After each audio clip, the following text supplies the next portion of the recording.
Happens when giving away millions of dollars becomes a form of mass entertainment. Today, we're diving deep into the viral charity of Mr. Beast, not just the crazy stunts, but the whole complex and, yeah, pretty controversial system he's created. First, let's just try to wrap our heads around a number. Over 240 million. And that's just his main YouTube channel. Look, this isn't just some creator. It's a full-blown media empire with an audience bigger than the entire population of Brazil. That massive reach is the engine for absolutely everything we're going to talk about. And that incredible scale brings us right to the core question, the big one for this whole explainer. When giving away money gets billions of views, what are we actually watching? Is this really the future of doing good in the world? Or is it just a new kind of entertainment that happens to look a lot like charity? Okay, so to really get to the bottom of this, we're going to tackle it from 5 different angles. First, how he's changing charity itself. Then, what happens when altruism becomes a product? We'll get into the whole spectacle of it all, face some tough ethical questions, and finally, look at what this means for solving big, real-world problems. All right, first up, the new face of charity. To really understand what's going on here, a lot of critics have come up with a term that just nails it: the philanthropy entertainment complex. What that means is you have this powerful self-perpetuating loop. The staged acts of charity become the content. That content gets a ton of views, which brings in money from ads and sponsors. And that money, well, it funds even bigger, crazier acts of charity.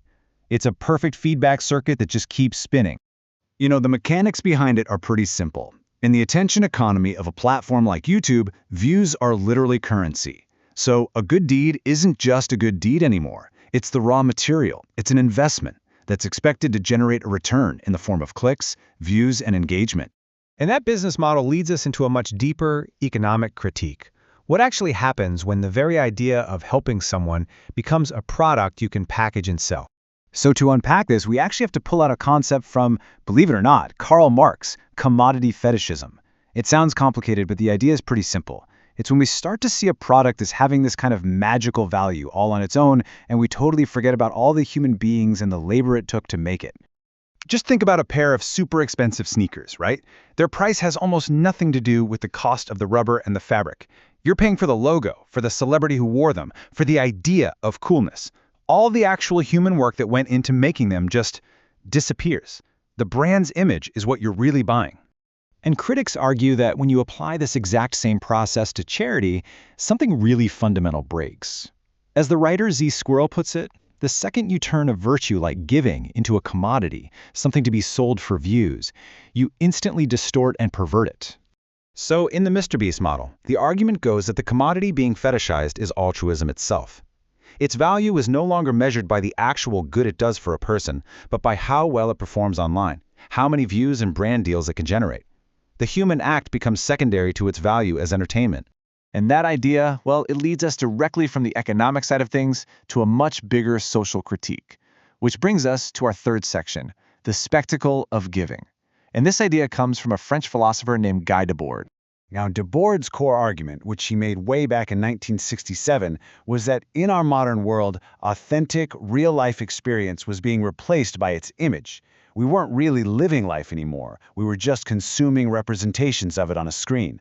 I mean, this really captures his whole idea, doesn't it? We become a society of passive spectators, just sitting there consuming images instead of actively participating in our own lives. We're not the actors in our own story anymore. We're just the audience.